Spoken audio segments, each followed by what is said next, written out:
Assalamualaikum warahmatullahi wabarakatuh. Kami dari kelompok 5 yang beranggotakan Nurotun Hanifah, Deva Zaini Alfian, Usnatul Ilman, dan Ibu Abdianti akan mempresentasikan tentang akad kerjasama dalam muamalah. Akad muamalah dalam kerjasama ada 5, yaitu mudharabah, musyarakah, musyaroah, riba, dan bunga. Mudharabah secara bahasa berasal dari kata al-darb, didefinisi dari wazan fi'il daraba yang berarti bergerak, berpergian.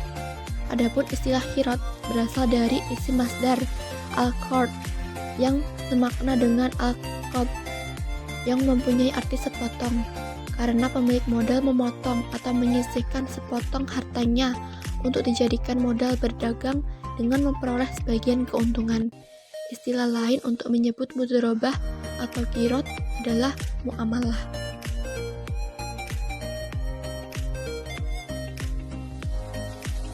Hukum-hukum mudharabah berdasarkan Al-Quran dan hadis.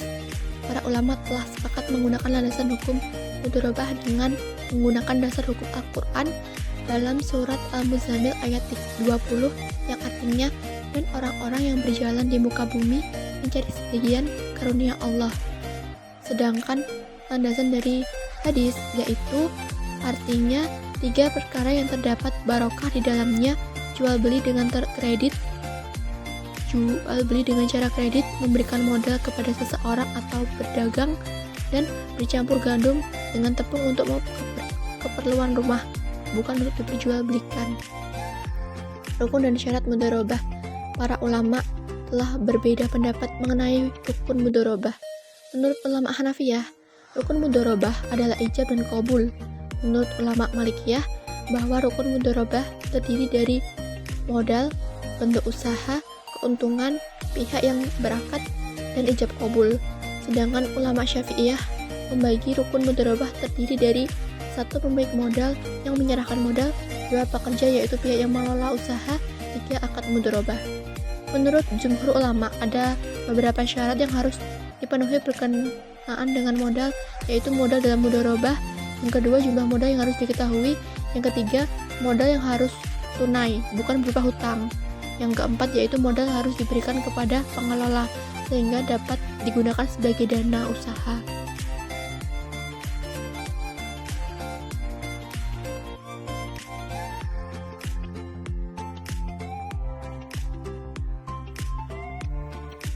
Musyarakah. Syirkah secara bahasa berarti al-ikhtilat, yang artinya adalah percampuran.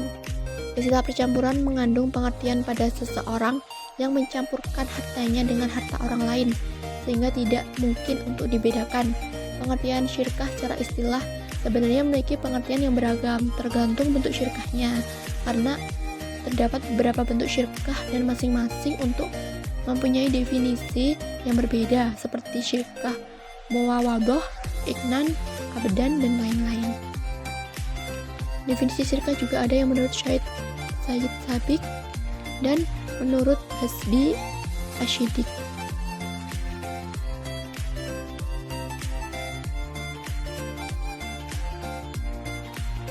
Dasar hukum syirkah. 1. Landasan hukum syirkah dalam Al-Quran sebagaimana yang disebutkan dalam surat An-Nisa ayat 12, yang artinya maka mereka bersekutu dalam yang sepertiga. Yang kedua, landasan hukum syirkah dalam hadis sebagaimana Rasulullah SAW. Allah berfirman, saya adalah pihak ketiga di antara 2 orang yang berserikat selama salah satu di antara mereka berdua tidak berkhianat kepada yang lain. Apabila salah satu di antara mereka berkhianat, maka saya keluar darinya. Rukun dan syarat syirkah, yaitu dari ulama Hanafiyah mengatakan bahwa rukun syirkah ada 2, yaitu ijab dan qabul. Beberapa syarat yang ditentukan dalam syirkah diantaranya syarat berkaitan dengan pihak yang berakad. Ulama Hanafiyah membagi persyaratan syirkah menjadi 4, yaitu syirkah yang berkaitan dengan benda yang diakadkan.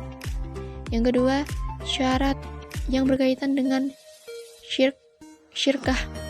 Yang ketiga, syarat yang khusus berkaitan dengan syirkah muawadhah. Dan yang terakhir, syarat-syarat yang berkaitan dengan syirkah iman sama dengan syarat syirkah muawadhah.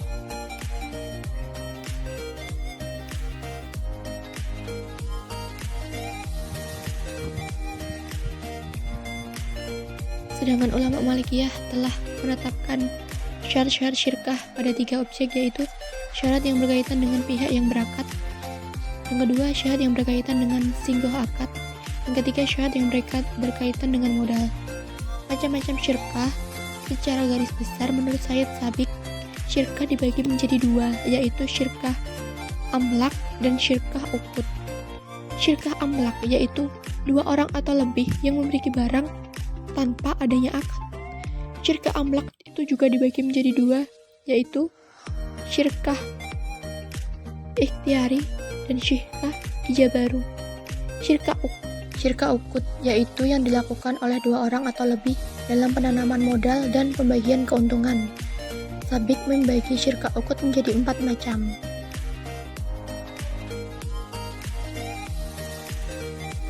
Muzara'ah. Muzara'ah adalah format kerjasama dalam bidang pertanian antara pemilik lahan dengan petani penggarap. Dalam hal ini penggaraplah yang menanami lahan itu dengan biaya sendiri. Tanaman dan lahan tersebut nanti dibagi antara 2 belah pihak sebagai pembayaran atau upah dari penggarapan tersebut.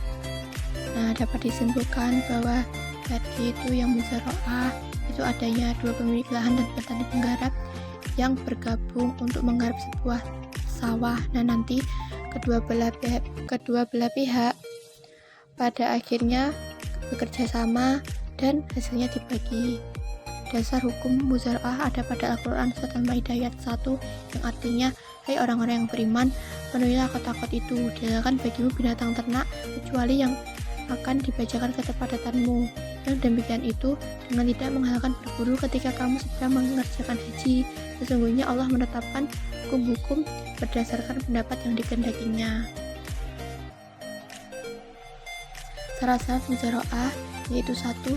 Syarat pertalian dengan akidain yakni harus berakal. Yang kedua, syarat yang berhubungan dengan tanaman. Yang ketiga, hal yang berhubungan dengan perolehan hasil tanaman. Yang keempat, hal yang berhubungan dengan tanah. Yang kelima, hal yang berhubungan dengan waktu. Dan yang keenam, hal yang berhubungan dengan alat-alat yang dipakai. Rukun muzara'ah adalah pemilik tanah, petani penggarap, objek, dan ijab kabul secara lisan ataupun tulisan. Berakhirnya akad muzara'ah: A. Meninggalnya salah satu orang yang berakad. B. Penyimpanan yang dilaksanakan penggarap dalam akad muzara'ah. C. Terdapatnya halangan atau uzur atas permintaan dari di antara pihak dan pihak pekerja, jelas-jelas tidak lagi dapat melanjutkan pekerjaannya. Riba. Kata riba berasal dari kata bahasa Arab raba yurbi ribaan yang artinya ziyadah, artinya tambahan.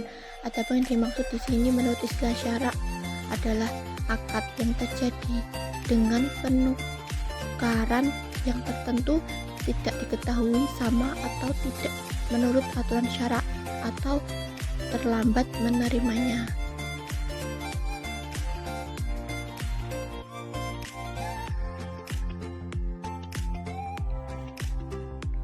Hukum riba dan dasar hukumnya ada pada surat An-Nisa ayat 61 yang artinya, dan disebutkan mereka memakan riba padahal sesungguhnya mereka telah dilarang daripadanya, dan karena mereka memakan harta benda orang yang jalan yang batil, kami telah menyediakan untuk orang-orang yang kafir di antara mereka itu siksa yang pedih. Ada juga dalam Quran surat Ali Imran ayat 130. Riba yang dilarang dalam ayat tersebut merupakan riba nasi'ah. Menurut sebagian besar ulama bahwa riba nasi'ah itu selamanya haram. Yang namanya riba itu haram walaupun tidak berlipat ganda. Riba nasi'ah ialah pembayaran yang lebih disyaratkan oleh orang yang meminjamkan. Riba yang dimaksud saat ini riba nasi'ah. Macam-macam riba yaitu ada riba fadl, riba nasi'ah, riba jahiliyah, riba qard, dan riba yad.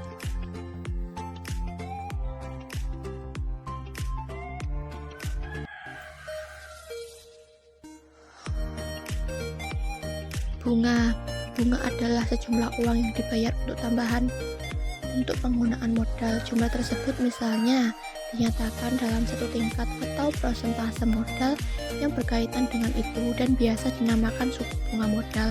Nah, sedangkan bank atau perbankan adalah suatu lembaga keuangan yang usaha pokoknya adalah simpan pinjam, memberikan kredit, dan jasa-jasa dalam lalu lintas pembayaran serta peredaran uang dengan tujuan memenuhi kredit dengan modal sendiri atau orang lain. Sekian presentasi dari kelompok kami. Wallahul muwaffiq ila aqwamit thoriq. Wassalamualaikum warahmatullahi wabarakatuh.